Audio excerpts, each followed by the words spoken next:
और यहाँ चलते हैं मुश्तबा खमेनी पे। मुश्तबा खमेनी के बाद हम चलेंगे जॉन बोल्टन पे, जो अभी टाइटल में नहीं है। फिर हिजबुल्लाह पे चलेंगे, फिर भारत पे भी चलना है। अभी 3-4 टॉपिक हमें ज़रा कवर करने हैं, टाइम समय समय हमारे पास कम है। मुश्तबा खमेनी कह रहे हैं कि भाई ईरान तो जंग जीत गया है। तब आप बोलोगे कि भाई ये ईरान जंग कैसे जीत गया? उन्होंने कहा कि जिस हिसाब का अमेरिका का डिप्लॉयमेंट था, असला बारूद था, कोई भी और देश होता, वो घबरा के भाग जाता। ईरान नहीं भागा।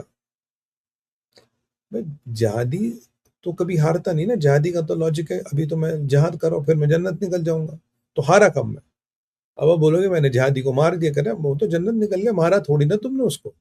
उसकी तो ट्रांसफर हो गई है, उसकी तो रिडिप्लॉयमेंट हो गई है। अब तो जन्नत में वो इनफैक्ट हूर के गोद में अंगूर खा रहा होगा, तो आप तो उसे मार ही नहीं सकते ना। तो मुस्तफा कह रहा है कि बेसिकली जो जंग जीतने का कारण है दो है। एज पर मुस्तफा खमेनी कह रहा, पहला कारण है कि भाई हम तो जिहाद में विश्वास करते हैं, और जिहाद कहता है कि मुजाहिद के कुछ फराइज है वो करे। चलिए ये तो बेसिक ही है। तो अब जीत क्यों रहे मुस्तफा खमेनी साहब? उसने कहा कि जो हमारे अब्बा हजूर थे, इनके बड़े खमेनी, वो जन्नत से हमें गाइड करते रहे और कहते रहे कि तुम मत लड़ो। और वो जो जन्नत निशीन हो गए, और जन्नत से जो उनका गाइडेंस मिला ईमेल के थ्रू, उसको हम पढ़ पढ़ के मिलिट्री स्ट्रैटेजी बनाते रहे, और उस मिलिट्री स्ट्रैटेजी के अनुसार अमेरिकन को हम हटाते रहे। तो उनकी जो प्रेरणा, उनका जो सानिध्य हमें जन्नत से डायरेक्ट आ रहा था। अब अब एक डीटीएच तो आपको पता है, ये डीएचएल सर्विस भी है, कोरियर सर्विस। पर यहाँ एक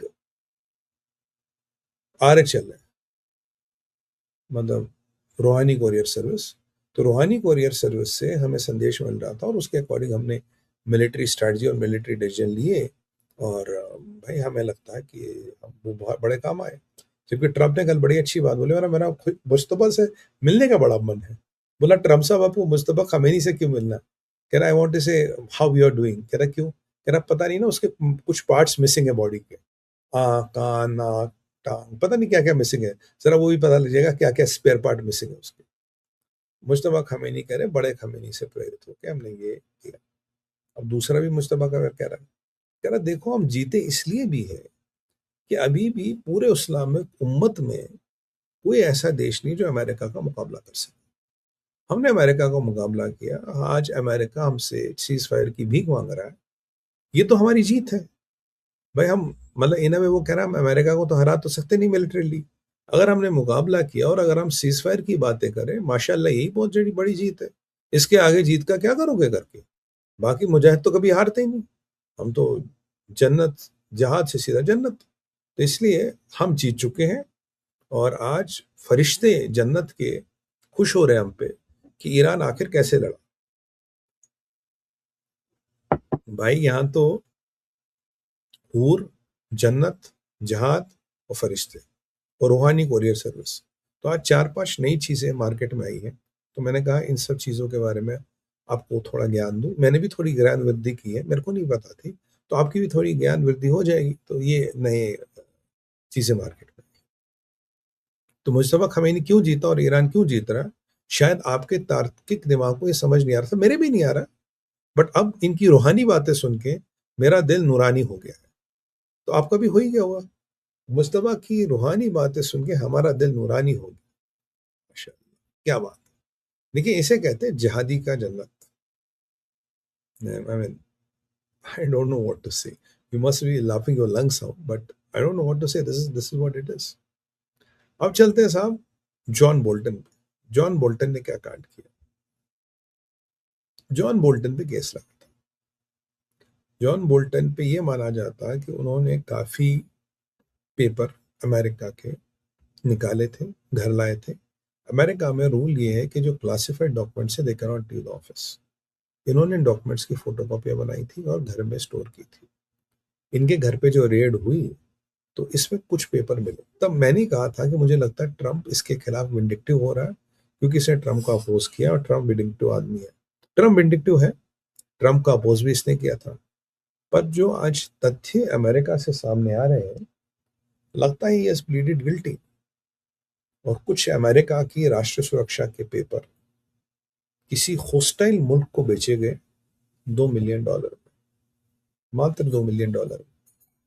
$2 मिलियन कोई बहुत बड़ा अमाउंट नहीं होता, पर मैं ये सुन के हैरान हूं कि क्या अमेरिका का फॉर्मल एनएसए केवल $2 मिलियन में किसी होस्टाइल कंट्री को अमेरिका के महत्वपूर्ण डिफेंस सीक्रेट बेच सकता है। खबर आ रही है कि John Bolton has pleaded guilty. अब देखिए भाई, अगर होस्टाइल कंट्री का आप नक्शा खींचोगे, सबसे बड़ा नाम आता चाइना का, नंबर 1 नाम आता आपके चाइना का। तो क्या चाइना को ये पेपर बेच दिए गए? तो क्या चाइना ने यूएसए के एनएसए को खरीद लिया? क्या इतना बड़ा कांड होता रहा जो बाइडेन के नीचे, कि जब तक वो ट्रंप में के अंदर था तब तक नहीं, उसके बाद ये कांड हुआ, उसके बाद उसने ये पेपर बेचने का काम किया। तो मैं मानता हूं कि बड़ी सेंध है। मैं मानता हूं कि बड़े चिंता का कारण है कि केवल $2 मिलियन में अगर कंट्रियों के एनएसए बिकने लगे तो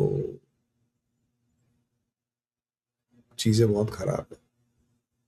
अगर ये 10 बिलियन होता, 5 बिलियन होता, it's not I am trying to justify it, but I would have still understood. दो मिलियन इज नथिंग। अगर 2-2 मिलियन में चीजें बिकने लगे दुनिया में, ये बड़ी चिंता का कारण है।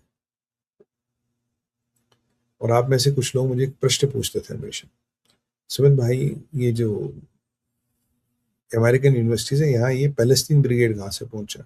ये पैलेस्टीन ब्रिगेड यहाँ कहाँ से है? मैंने कहा भाई, यूनिवर्सिटियों को बिलियंस ऑफ डॉलर्स में चंदा मिला। चंदा मिलेगा तो उसके साथ वो बोलेंगे हमारे 20 प्रोफेसर भी आएंगे, हमें हर साल हमारे 100-150 बच्चों का एडमिशन सिक्योर कर दो। ऑब्वियसली वो एक पार्ट ऑफ डील होता है। तो अगर मुझे प्रो पैलेस्टीन जुलूस निकालना है तो मेरे पास ऑलरेडी 500 बच्चे कैंपस पर, 30 प्रोफेसर, 40 प्रोफेसर हैं। जुलूस निकालने के लिए उतने बहुत चाहिए होते हैं। I don't need to mobilize, the typical white kids or the Caucasians or Africans or Afro-Americans. I just need to mobilize my own cadre, जो वहाँ मेरे रहमो करम पे उस यूनिवर्सिटी में बैठा और मेरे कहने पे वो काम कर रहा है। आज क्या हुआ? आज एक कतर का एनजीओ था जिसको ये काम दिया गया था। इसी ने यूनिवर्सिटियों के अंदर बिलियंस ऑफ डॉलर्स खर्च करके इन्फ्लुएंस लिया था। और इवन कॉर्नेल यूनिवर्सिटी में एक कोर्स है जेनोसाइड ऑफ गाजा, उस पर कोर्स चलवा दिया इन्होंने, बिल्कुल, ताकि उस जेनोसाइड को एक इस्लामिक आतंकवाद को हाइड करके इसराइल के जेनोसाइड को हाईलाइट करो। कतर और बिलियंस ऑफ डॉलर्स दिया गया। आज पता लगा वो जो एनजीओ था, वो डिस्प्यूटेड एनजीओ था, वो अचानक बंद हो गया। लगता कोई तो अमेरिका में काम कर रहा, फाइनली उस एनजीओ की दुकान बंद कर ली गई। और कतर का ये जो सिस्टम को चलाने का, उस एनजीओ के माध्यम से पैसे देने का जो सिस्टम चल रहा था, वो कहीं ना कहीं बंद कर दिया। तो ये पहली बात आपको बताई, बहुत अच्छी खबर है। तो यहाँ तो अब आपको स्टोरी क्यों सुना रहा हूँ? ये स्टोरी इसलिए सुना रहा हूँ, यहाँ तो बिलियंस आए थे ना, बिलियंस यूनिवर्सिटियों को मिले। अब लोग ऐसा कहते हैं कि कॉर्नल को 3 बिलियन मिले, और कॉर्नल, भाई हमारी यूनिवर्सिटी, हमें भी शर्म आती है कहते हुए, बट ठीक है, कोई शादी तो हमने कर नहीं रखी। तो अगर कॉर्नल को 3 बिलियन मिले, उन्होंने एक कोर्स चलाया, तो चलो 3 बिलियन थे, यूनिवर्सिटी है, व्यवसाय चलाना। यहाँ तो 2 मिलियन में आदमी बिक गया यार। आप सोचिए, अगर बिलियंस ऑफ डॉलर्स यूनिवर्सिटियों में डाले जा सकते सिर्फ यूनिवर्सिटियों को इन्फ्लुएंस करने के लिए, यूनिवर्सिटियों का थॉट प्रोसेस खरीदने के लिए, तो ये जहादी, ये चाइना कितने मिलियन या बिलियन खर्च कर सकता है बड़े बड़े डॉक्यूमेंट, बड़ी बड़ी चीजें हासिल करने के लिए। चिंता का और अध्ययन का विषय ये है। सो जॉन बोल्टन का केस एक सिस्टम के फंडामेंटल वीकनेस को हाईलाइट करता है, एक सिस्टम की कमजोरी को वीकनेस करता है, और आपको ये बताता है सिस्टम कितना वल्नरेबल और कितना सस्ता बिकता है। एग्जैक्टली कितना सस्ता बिकता है। This is what we are getting to know from what we are talking here. इसलिए मैंने कहा ये जरा मुस्तबे वाला हाईलाइट करना बड़ा इंपॉर्टेंट, जॉन बोल्टन वाला हाईलाइट करना इंपॉर्टेंट है।